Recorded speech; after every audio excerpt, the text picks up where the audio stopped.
Nah, teman-teman, apa sih yang dimaksud dengan anak usia prasekolah?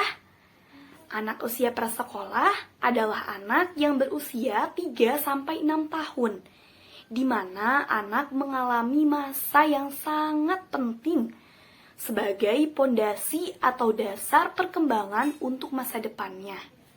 Teman-teman, di tahap ini anak memerlukan pendidikan sikap, pengetahuan, keterampilan, dan daya cipta yang bersifat positif dan juga kreatif. Di masa ini, anak memiliki intelijensi yang sangat luar biasa. Anak juga memiliki rasa ingin tahu yang tinggi. Dan di masa ini pula, anak memiliki kemampuan dalam menyerap pengetahuan yang tinggi. Selanjutnya, tugas-tugas perkembangan anak usia 3-6 tahun. Salah satu ahli berpendapat bahwa maksud dari tugas-tugas perkembangan itu yaitu tugas yang muncul pada periode tertentu dalam rentang kehidupan individu, yang apabila tugas itu berhasil dituntaskan dapat membawa kebahagiaan dan keberhasilan dalam menuntaskan tugas berikutnya. Sementara apabila tugas ini gagal, maka akan menyebabkan ketidakbahagiaan pada diri individu yang bersangkutan. Akan ada penolakan dari masyarakat, lalu kesulitan-kesulitan pada menuntaskan tugas-tugas berikutnya. Nah, untuk selanjutnya kita akan mengetahui apa saja yang menjadi tugas-tugas perkembangan masa kanak-kanak awal. Pertama yaitu menurut Robert J. Hapgood pada tahun 1961. Nah, yang pertama itu menurut Robert ada toilet training. Toilet training di sini merupakan proses anak belajar buang air besar atau kecil di toilet. Nah, caranya itu yang pertama kita bisa mengenalkan toilet, mengajarkan cara penggunaan toilet, dan menjadikan toilet sebagai rutinitas atau kebiasaan si anak ketika ingin buang air kecil atau buang air besar untuk tidak lagi di popok tapi ke toilet. Nah, hakikatnya itu tugas yang harus dipelajari anak yaitu buang air kecil dan besar yang bisa diterima secara sosial.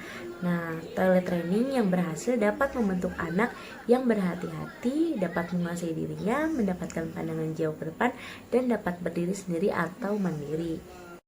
Nah, Robert juga berpendapat toilet training is the first moral training that child receive, the stem of the first moral training that child later character. Nah, yang artinya toilet training ini merupakan pelatihan atau pendidikan moral yang pertama yang diterima anak dan menjadikan nilai karakter. Oke, yang selanjutnya yang kedua yaitu belajar membedakan jenis kelamin serta dapat bekerja sama dengan jenis kelamin lain. Melalui observasi, maka anak akan melihat tingkah laku yang berbeda antara jenis kelamin satu dengan yang lainnya. Jadi, anak bisa membedakan nih mulai dari pakaian, ciri-ciri tubuh, serta permainan dari masing-masing jenis kelamin.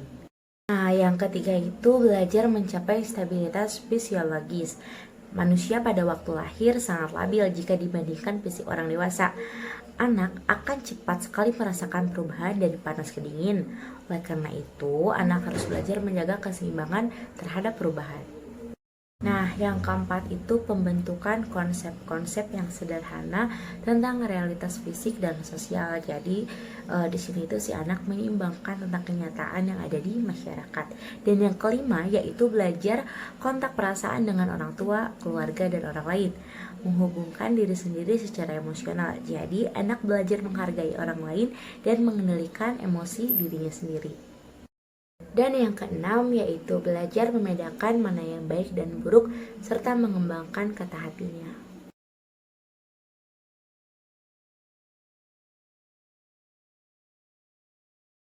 Menurut Harlock, 1993, tugas perkembangan kanak-kanak awal adalah yang pertama, belajar keterampilan fisik yang diperlukan untuk bermain. Yang kedua, membina sikap yang sehat atau positif terhadap diri sendiri sebagai seorang individu yang berkembang, seperti kesadaran tentang harga diri dan kemampuan dirinya sendiri. Yang ketiga, belajar bergaul dengan teman-teman sebaya sesuai dengan etika moral yang berkembang di masyarakat. Yang keempat, belajar memainkan peran sesuai dengan jenis kelaminnya masing-masing. Yang kelima, mengembangkan dasar-dasar keterampilan membaca, menulis, dan berhitung. Yang keenam, mengembangkan konsep-konsep yang diperlukan dalam kehidupan sehari-hari. Yang ketujuh, mengembangkan sikap objektif baik positif ataupun negatif terhadap kelompok atau masyarakat ya. Yang kedelapan, belajar mencapai kemerdekaan atau kebebasan pribadi sehingga menjadi diri sendiri, mandiri dan bertanggung jawab. Kemudian, di sini Reka akan menjelaskan ciri-ciri perkembangan anak usia 3-6 tahun. Ciri-ciri anak usia prasekolah menurut Patmono Dewo 2003, kemudian menurut Harlock 2007, dan menurut Wong 2008, mencakup aspek fisik, motorik, sosial, dan kognitif. Untuk yang pertama, aspek fisik, motorik. Perkembangan motorik ini merupakan perkembangan daerah sensori dan motorik pada korteks yang memungkinkan koordinasi lebih baik antara apa yang diinginkan oleh anak dan apa yang dilakukannya. Seperti mengancingkan baju dan melukis gambar yang melibatkan koordinasi mata, tangan, dan otot-otot kecil ya. Perkembangan ini merupakan bentuk keterampilan motorik halus. Keterampilan ini memberikan kesiapan agar anak dapat belajar dan mandiri untuk memasuki usia sekolah. Motorik anak usia prasekolah mampu memanipulasi objek kecil menggunakan balok-balok dalam berbagai ukuran dan bentuk. Anak usia prasekolah melakukan gerakan dasar seperti berlari, berjalan, memanjat, dan melompat. Selanjutnya ada aspek sosial. Aspek sosial anak usia prasekolah mampu menjalin hubungan sosial dengan orang-orang yang ada di luar rumah, sehingga anak mempunyai minat yang lebih untuk bermain dengan teman sebayanya, orang-orang dewasa yang ada di sekitarnya, dan saudara kandung dalam keluarganya. Umur pada tahapan ini anak memiliki 1 atau 2 sahabat, akan tetapi sahabat ini biasanya cepat berganti.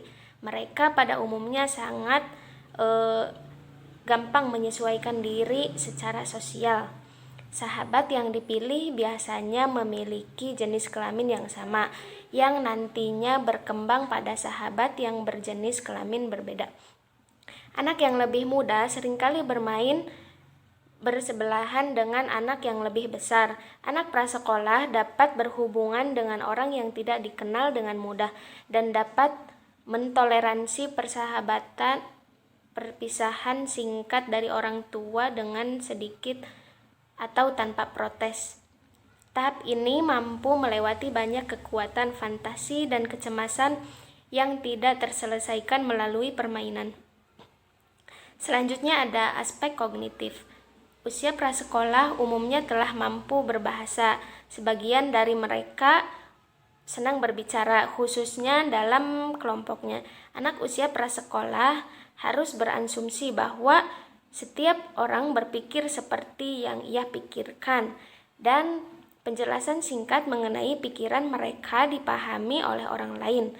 Anak usia prasekolah lebih banyak menggunakan bahasa, memahami makna dari kata-kata tersebut, terutama konsep kanan-kiri, sebab akibat, dan waktu. Oke, kesimpulannya yaitu anak usia prasekolah adalah anak yang berusia 3-6 tahun, di mana anak mengalami masa yang sangat penting sebagai fondasi atau dasar untuk perkembangan masa depannya.